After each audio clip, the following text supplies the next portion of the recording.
Honda's CEO just confirmed the news writers have been whispering about for years. And now it's official. 6 Honda motorcycles, including some of the most trusted long-distance machines ever built, are gone for good. Not paused, not redesigned, not waiting for a comeback. Dead platforms.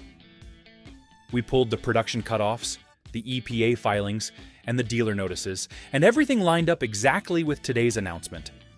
And if you grew up on Honda's V4s, flat sixes, or the old touring rigs that could stack 100,000 miles without blinking, this one's going to sting. Watch until the end, because the last bike on this list reveals the real strategy behind Honda's decision and why many longtime riders feel betrayed. Number 6. Honda CTX, a 1300. There was a time when the cruiser world felt split between two kinds of riders. Some wanted chrome confidence and long, low silhouettes. Others wanted quiet reliability that would run past 100,000 miles without complaint. The CTX 1300 was Honda's attempt to bridge those worlds, and it did so with an engine that carried genuine pedigree. It was a machine designed for riders who valued comfort and torque, yet still wanted the character of a real, long-distance engine beneath them. It did not shout for attention, but it carried an unmistakable mechanical honesty that seasoned riders could appreciate immediately. The design leaned toward modern lines and understated strength. Honda pushed the seating position forward, lowered the center of gravity, and built the bike around a smooth V4 that had already earned respect in serious touring circles. To many, it came across as a cruiser for grown men who had logged miles, paid their dues, and no longer cared about proving anything. It was built for real roads, not showroom poses. That mattered to riders who wanted a machine that felt steady at low speeds and confident on long days in the saddle. Still, the CTX 1300 arrived at a time when the cruiser market was shifting. Many riders who wanted classic silhouettes were not drawn to its futuristic lines. Others felt that Honda had created something too refined for a category built on grit and presence. It was not a lack of quality that worked against it.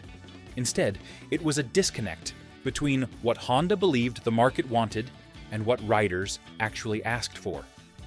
Those who gave it a chance discovered a stable and comfortable machine with the kind of smooth pull only a well-tuned V4 can deliver. The seating position was one of its strongest qualities. It allowed riders to settle in without fatigue creeping in early. Wind management was better than its appearance suggested, and the bike carried its weight with a balanced confidence that surprised anyone who expected a top-heavy feel. On long stretches of highway, it absorbed vibrations that would wear down riders on other machines. Honda clearly built it with durability in mind, and those who took road trips on it could feel the engineering beneath every mile. Yet despite its strengths, the CTX 1300 never found the loyalty it needed. Dealerships struggled to position it, and riders who might have appreciated its comfort were often put off by its styling. Those who preferred bold attitude felt it lacked the road presence they expected from a large cruiser. Sales remained modest, and without a clear identity, the model faded quickly. When Honda discontinued it, the decision came quietly, without farewell editions or memorable send-offs. The company simply moved on, leaving a machine that might have grown into something stronger with more time. Its engineering was dependable and its manners solid, but motorcycles require more than quality to survive. They need purpose, clarity, and a design riders understand. The CTX 1300 never secured that foundation. Underneath its bodywork sits a 1,261 cubic centimeter liquid-cooled V4, delivering roughly 83 horsepower and about 78 pound-feet of torque. The motorcycle uses dual front discs and a single rear disc with anti-lock braking, rides on conventional front forks paired with a rear single shock, carries a curb weight close to 745 pounds, offers a seat height near 29.1 inches, uses a shaft drive system, holds around 5.1 gallons of fuel, and originally listed for approximately $15,999. The next motorcycle on this list reveals what happens when heritage and engineering discipline meet a changing market. Number 5. Honda CB1100. There are motorcycles that earn respect the moment a rider hears them idle, and the CB1100 belonged to that small group. It carried itself with the quiet confidence of a machine built for riders who valued steel and substance over marketing and flash. The CB1100 did not chase trends or pretend to be something it was not. Instead, it leaned into a long lineage of practical, reliable roadsters that once defined real-world motorcycling across the country. Riders who had grown up around air-cooled fours knew exactly what Honda was trying to preserve. They also knew how rare this kind of machine had become in a market bent on pushing screens, modes, and electronics into every corner of the saddle. The CB1100 appealed to the kind of rider who had spent decades wrenching in the garage, cleaning carburetors, changing plugs, and trusting air-cooled engines to take them across states without drama. The bike's character came from its restraint. It did not overwhelm the senses. It spoke through smooth pull, even power delivery, and the low mechanical hum of an engine built to last. Older riders knew that kind of sound well. It brought back memories of bikes that ran steady and honest, needing little more than oil and attention. The CB1100 wore that legacy like a badge. Still, the world around it was changing. As emissions rules tightened, as factories shifted toward liquid cooling and digital management, air-cooled engines found themselves backed into a corner. The CB1100 arrived at a moment when nostalgia was not strong enough to override regulatory pressure. It held on for a few quiet years, admired by riders who wanted a machine that felt like the bikes they grew up with. Yet, it struggled to find a younger audience, and it never became the volume seller Honda needed it to be. The qualities that old-school riders loved, simplicity, mechanical feel, classic ergonomics, were the same qualities newer riders overlooked. Even so, the CB1100 carried a presence that felt honest and grounded. Its stance was muscular without flash, built for real pavement rather than showroom polish.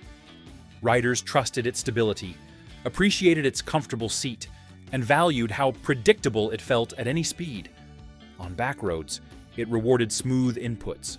On the highway, it settled into a steady rhythm that reminded many of long days in the saddle.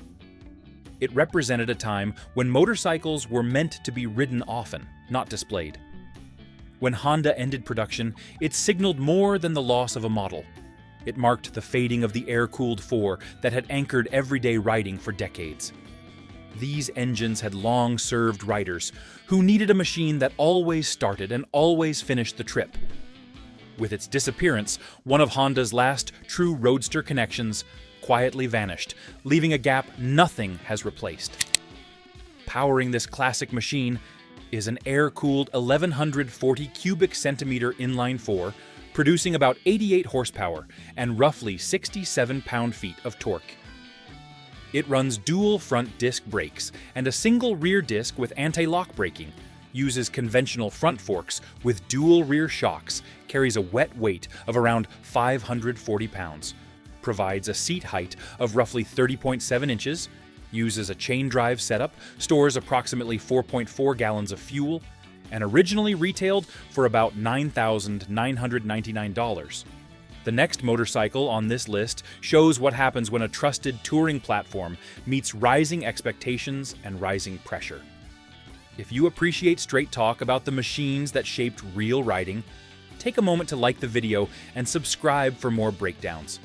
Share your thoughts below and help keep these conversations alive among riders who still value honesty on the road. Number 4. Honda VFR 1200F. Some motorcycles are built with a purpose so clear that riders recognize it the moment the engine turns over. The VFR 1200F belonged to that rare group. It carried the weight of Honda's sport touring legacy on its shoulders, stepping into a segment once dominated by machines that could cross states without apology.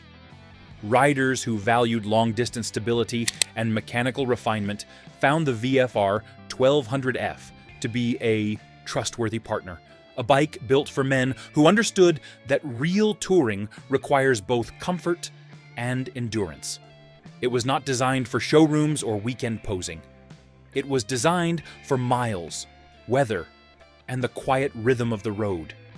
The heart of the VFR 1200F was its V4 character.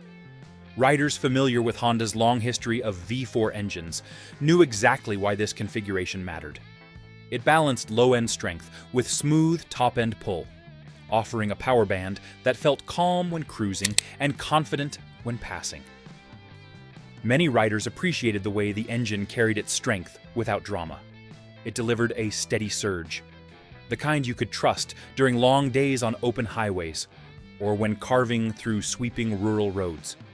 The VFR 1200F never begged for attention.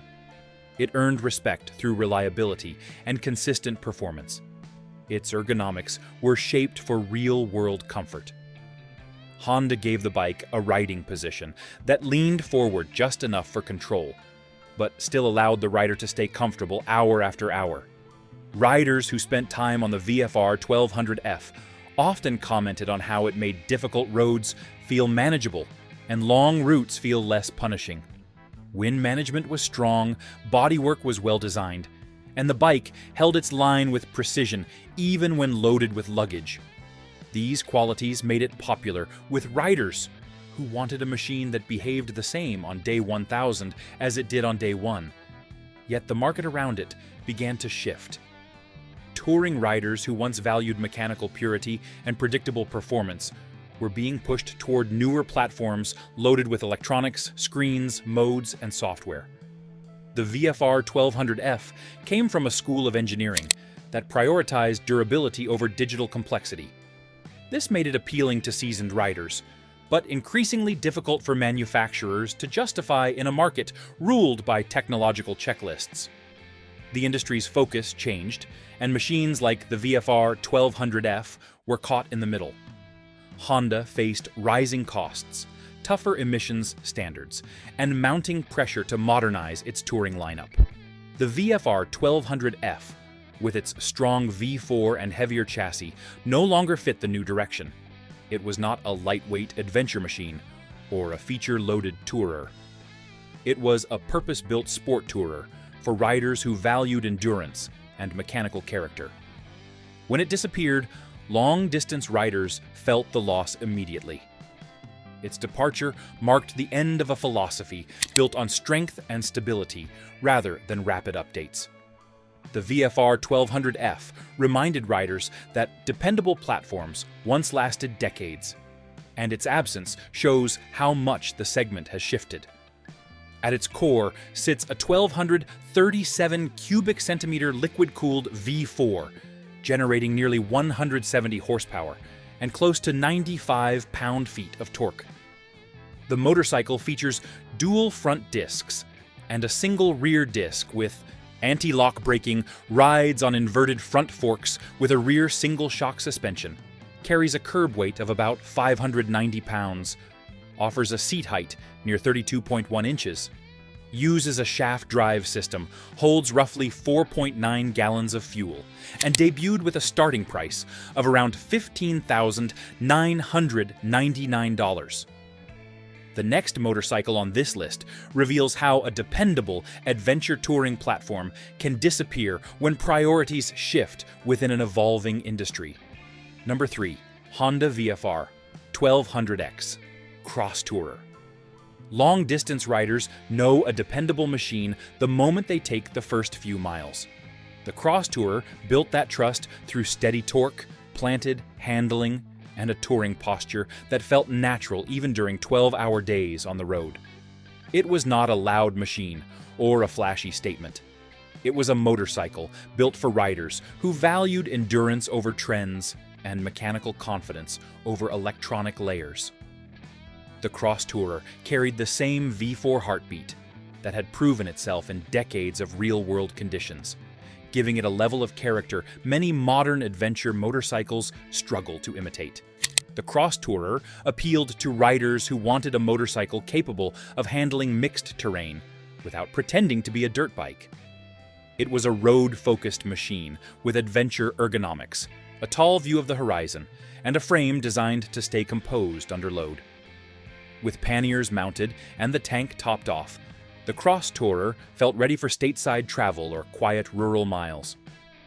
Riders appreciated its stability in crosswinds, its smooth power delivery, and the way it stayed predictable on uneven pavement.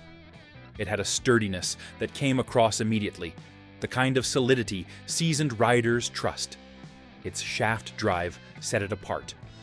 Many modern touring motorcycles rely on chains, but the Crosstourer used a system that eliminated constant adjustment and gave riders one less maintenance concern during long rides. For riders who spent years tightening chains on the roadside, the Crosstourer's setup felt like a welcome return to practical engineering. It was a machine built for people who cared more about the ride than the ritual of upkeep. That practicality made the Crosstourer attractive to riders who still put real mileage on their motorcycles. But the Crosstourer arrived during a moment when the industry began pivoting toward lightweight frames, aggressive styling, and heavy use of electronics. Adventure motorcycles were suddenly being marketed as all-terrain solutions rather than long-distance tools. The Crosstourer did not follow that trend. It stayed true to its heavier touring roots, offering a planted, comfortable ride instead of nimble off-road performance. Some riders loved that honesty.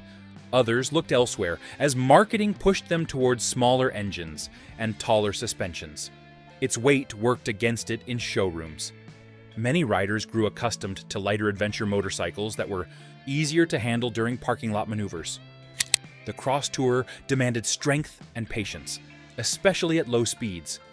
Those who understood its purpose appreciated that heft made the bike stable and confident at highway pace.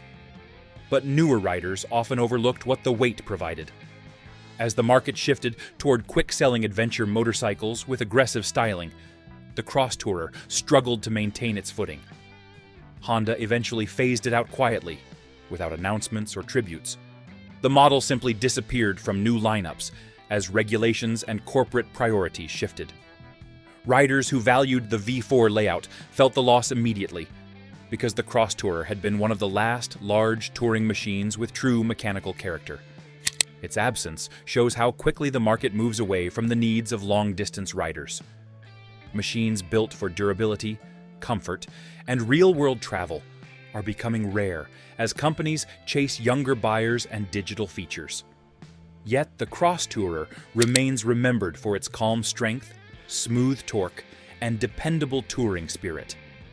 Adventure touring performance comes from a 1,237 cubic centimeter liquid-cooled V4, producing around 127 horsepower and about 93 pound-feet of torque.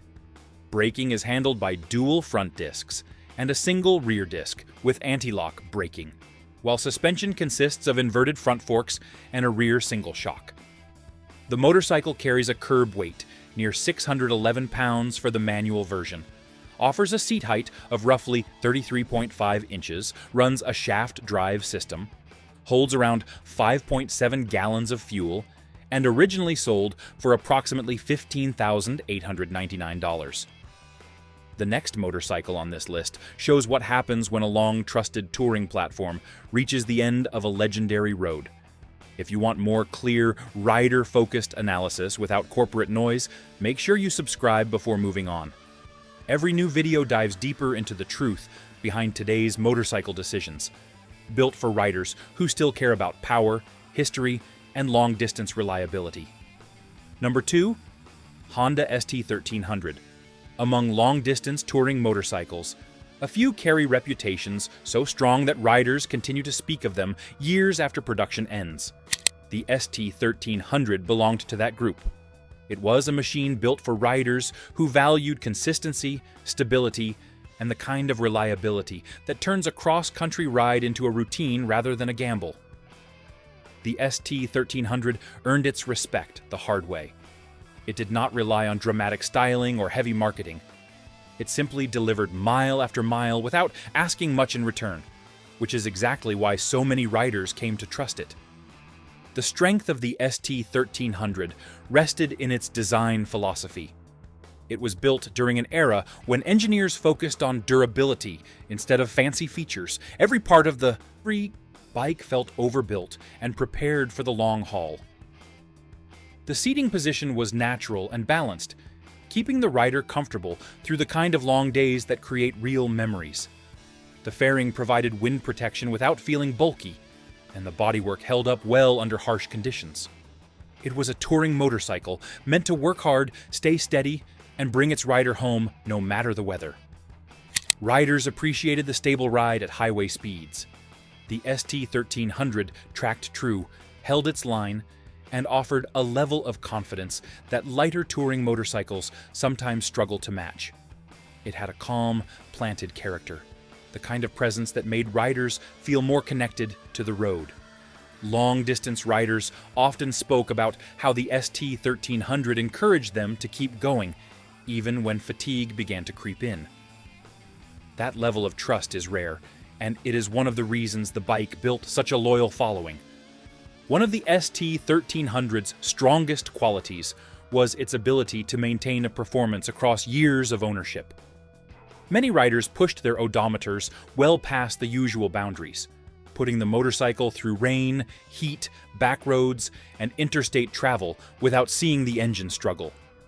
Regular maintenance kept it running smooth, and owners often remarked on how it felt almost unchanged even after thousands of miles.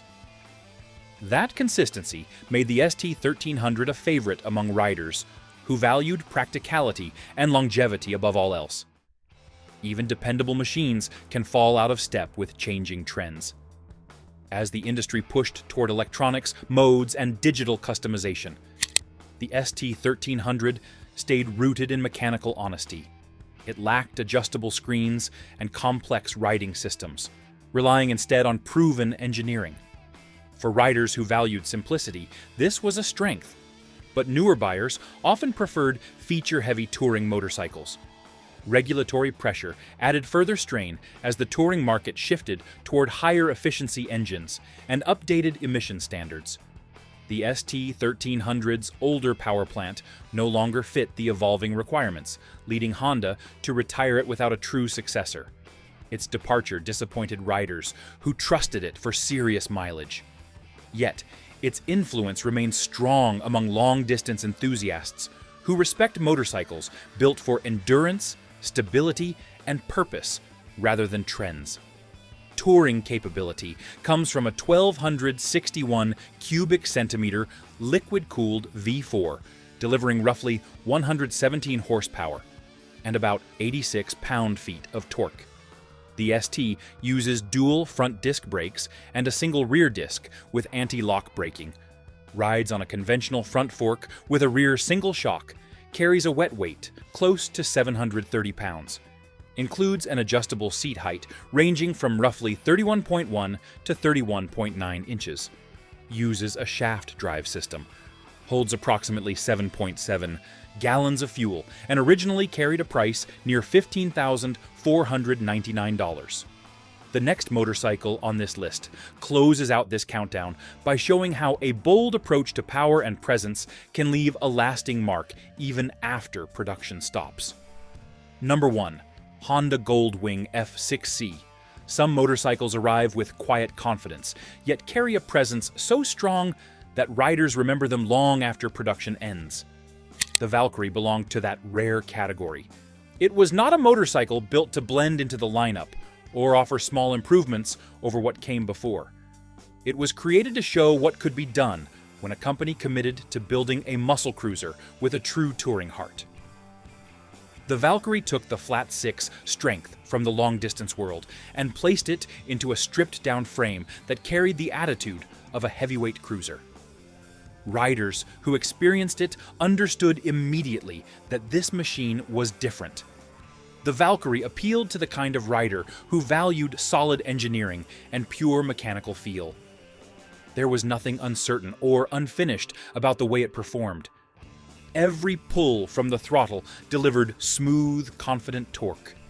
Every mile brought a steady surge that felt more like a turbine than a traditional engine. The flat six design kept the motorcycle stable on long highways and gave it a calm character at speed. Riders who had grown tired of vibration-heavy cruisers found comfort in the Valkyrie's unshakable balance. Its long, low stance gave it the look of a machine built for riders who valued real power, not the appearance of it. There was no unnecessary styling or drama, only performance, stability, and touring-level strength. Without a large fairing, riders felt connected to the road while still enjoying the flat six smoothness that built trust on long trips. Many cross-country riders noted how light it felt once moving. Its handling also surprised those expecting sluggishness, as the low center of gravity allowed confident lean and steady control. Its stability came from disciplined engineering at a time when reliability was earned mechanically, not digitally. Despite its strengths, the Valkyrie faced challenges in the modern market. Many cruiser riders preferred the familiar feel of a V-twin, while touring riders often leaned toward full fairing models, with more storage and wind protection. The Valkyrie sat between categories and demanded a rider who wanted the best of both. It carried the heart of a grand touring platform, but offered the silhouette of a cruiser. This hybrid identity excited riders who appreciated its uniqueness, but confused buyers who were unsure how to categorize it. Market trends shifted towards smaller, more efficient motorcycles, placing the Valkyrie's large engine and bold footprint in a difficult position under tightening regulations. Loyal riders still valued its torque and comfort, but overall sales declined, leading to a quiet retirement that left many questioning whether such a cruiser would ever return. Even now, the Valkyrie holds strong among riders who appreciate mechanical identity over trends. It proved that cruiser styling and touring strength could coexist without compromise. Its legacy endures through memories of smooth, flat-six torque, long-distance stability, and the dependable character many riders believe remains unmatched today. Flat six muscle comes from a 1,520 cubic centimeter liquid-cooled engine, producing around 100 horsepower and about 102 pound-feet of torque. Its braking system consists of dual front discs and a single rear disc with anti-lock braking, while suspension includes a conventional front fork and a rear single shock. The motorcycle carries a wet weight between roughly 705 and 730 pounds, provides a seat height near 28.9 inches, uses a shaft drive layout, stores about 5.3 gallons of fuel, and originally retailed for around $17,999. The legacy it leaves behind remains one built on strength, confidence, and mechanical honesty. That's the full story behind all 6 machines Honda just confirmed are never coming back. Whether you owned one, rode one, or just respected what they meant to real long-distance riders, their loss hits harder than Honda wants to admit. Now I want to hear from you. Which of these bikes did you trust on the road? Which one should Honda have kept alive? Drop your story in the comments. Your experience matters here. If you got value out of this breakdown, hit like, subscribe, and ring the bell so you don't miss the next deep dive into the bikes that built this culture.